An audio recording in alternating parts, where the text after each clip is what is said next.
One family secret, whispered behind closed doors, made me question everything I thought I knew about my life, and forced me to face a truth I wasn't ready for. The air at the family gathering was thick with the scent of roasted lamb and the hum of overlapping voices. It was the kind of scene I'd grown up with. Aunts laughing too loudly, uncles debating politics over glasses of amber-colored whiskey, and cousins chasing each other through the sprawling backyard of my parents' house. At 26, I'd come to see these gatherings as a comforting ritual, a tether to my childhood in a world that felt increasingly unsteady.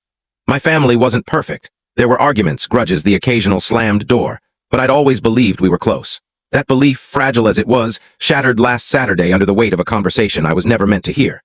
It happened in the late afternoon, when the sun was dipping low, casting long shadows across the lawn. I'd slipped inside to grab a sweater from my old bedroom upstairs.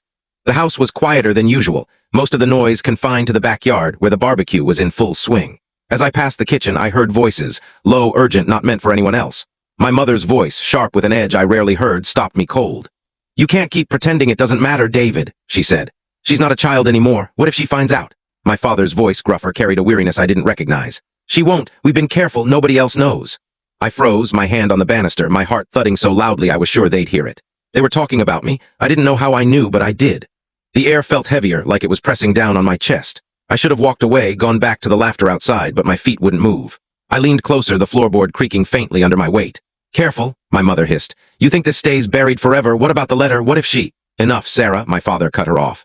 "We agreed it's better this way, for her. For all of us." "The letter? What letter?" My mind raced, trying to piece together fragments of a puzzle I didn't even know existed. I'd always thought I knew my family's story, my parents, high school sweethearts who married young me, their only child, born a year later.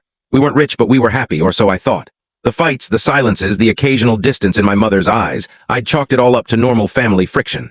But this was something else. Something big, something hidden, something that had been shaping my life without me ever knowing.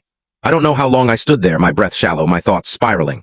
The conversation shifted, their voices dropping too low for me to hear, and then I heard the scrape of chairs, footsteps. Panic jolted me into motion. I darted upstairs, my sweater forgotten, and locked myself in my old bedroom. The familiar posters on the walls, the faded quilt on the bed, they felt like relics of a life that no longer made sense. I sat on the edge of the bed, staring at my hands, replaying every word I'd overheard. What was the secret? Was I adopted? Was there someone else? A sibling, a parent, a history I'd never been told? Or was it worse? Something about me, something I'd done without knowing. My childhood memories, once so vivid and warm, now felt like a house of cards, each one teetering under the weight of doubt. The time my father taught me to ride a bike, his hands steady on the back of the seat, had that been real? The way my mother used to braid my hair before school, humming softly, had that been a lie? I couldn't stop the questions. I can't tell what happened next in the short video, the full story on channel link below.